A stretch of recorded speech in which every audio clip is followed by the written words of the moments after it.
Merci Bachir, on vous a suivi avec beaucoup d'attention, surtout les explications des avocats sur le plateau, autant pour moi.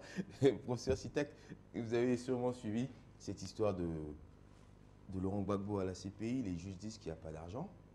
On va dire c'est la Côte d'Ivoire qui l'a envoyé. Et pourquoi la Côte d'Ivoire ne financerait pas ce procès-là? Ah ouais, la Côte d'Ivoire actuellement aussi a beaucoup de problèmes, hein.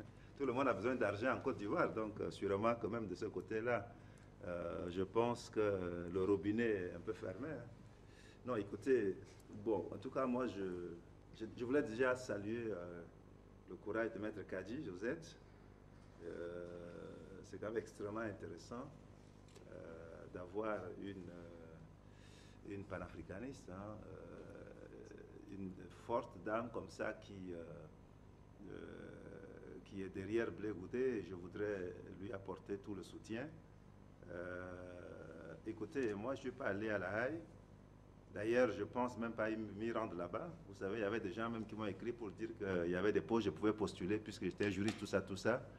Et puis je leur dis que ça ne m'intéressait même pas parce que de toute façon, je n'y crois même pas au droit international. Je vous l'ai dit plusieurs fois déjà. Donc même pour l'enseigner, j'ai commencé par arrêter parce que ça ne servait absolument à rien. Vous dites que vous ne croyez pas au droit international? Mais il n'existe nulle part. Ce n'est pas à La Haye qu'il va exister. Il n'existe même pas au Conseil de sécurité. Il n'existe même pas comment on appelle ça, là où il devait exister. Il n'existe même pas. Et donc, s'il n'existe même pas déjà au Conseil de sécurité, parce que la Cour internationale, c'est au gré des intérêts. Oui, mais vous avez écouté tout à l'heure, non? Même cette Cour-là, elle est chapeautée, elle est présidée par le Conseil de sécurité, elle est présidée par les Nations Unies. Là où ça n'existe même pas le droit, où personne ne respecte même le droit. C'est quoi cette histoire de 5 personnes que personne n'a élues, qui sont là, qui donnent des ordres à tout le monde? Donc ça veut dire qu'il n'y a même pas le droit. Donc on ne peut même pas parler même d'une cour. C'est pour ça qu'on a dit ça plusieurs fois ici sur ce plateau-là, que le procès qui se passe là-bas, ce n'est même pas un truc juridique. Parce que même les étudiants de première année, deuxième année ne peuvent même pas. Moi, je ne peux pas le convaincre avec ça. Je ne peux pas expliquer le procès qui se passe là-bas. Même les étudiants de première année, deuxième année de droit, ils ne comprendront rien. On a démontré ça ici, juridiquement parlant. Donc moi, je n'ai même pas besoin d'aller à La Haye pour comprendre tout ça. Qu'en réalité, il ne s'agit même pas d'un procès. Il s'agit simplement, si vous voulez un peu, d'une affaire politique qui se passe, n'est-ce pas, à La Haye, avec des ordres politiques. Vous avez dit l'histoire politique veut dire c'est Ouattara qui a voulu se débarrasser d'un... Oui, c'est une cour politique qui reçoit des ordres politiques avec, comment on appelle ça, avec des instruments des politiques. Et donc, il va finir, n'est-ce pas, par rendre des décisions politiques, c'est tout. Donc, il est clair, il est évident que... parce que vous savez, un juge, comme je dis souvent, il s'appelle, voici le nom d'un juge. Un juge, ça s'appelle le courage. Un juge, ça s'appelle l'indépendance.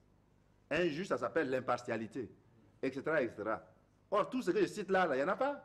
Si un juge est incapable de libérer, même d'accorder simplement la liberté provisoire, ce qu'il a appris même d'ailleurs, je ne parle pas en première, en deuxième année de droit, si un juge n'est pas capable d'être indépendant, parce que justement on lui a amené les preuves et que les preuves ou bien les charges ne sont même pas suffisantes, si un juge n'est même pas impartial et tout ça, ce n'est pas un juge. C'est pour ça qu'il dit souvent, même ici, même chez nous, il dit ces gens, il faut aller faire de commerce, il faut aller faire autre chose, il faut changer de métier.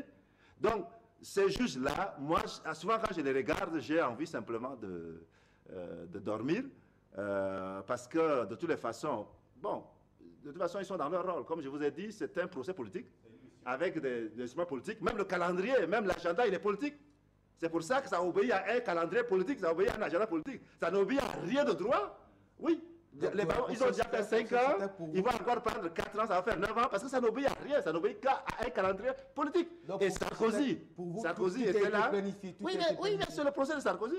Le procès de Sarkozy, avec, comment on appelle ça, il a piégé Ouattara, et donc ça obéit à un calendrier politique. C'est pour ça que, parce que l'autre derrière, Sarkozy, comment on appelle ça, Ouattara devait mettre en place la Troisième République, etc., etc., etc. Donc tout ça, c'est le programme, il est l'autre. Donc moi, je pense sincèrement qu'aujourd'hui, Sarkozy pensait encore être reconduit. Les Français l'ont envoyé se reposer. À la retraite. À la retraite. Ouattara, aujourd'hui, je pense qu'il a suffisamment de problèmes comme ça pour continuer à regarder ce côté-là.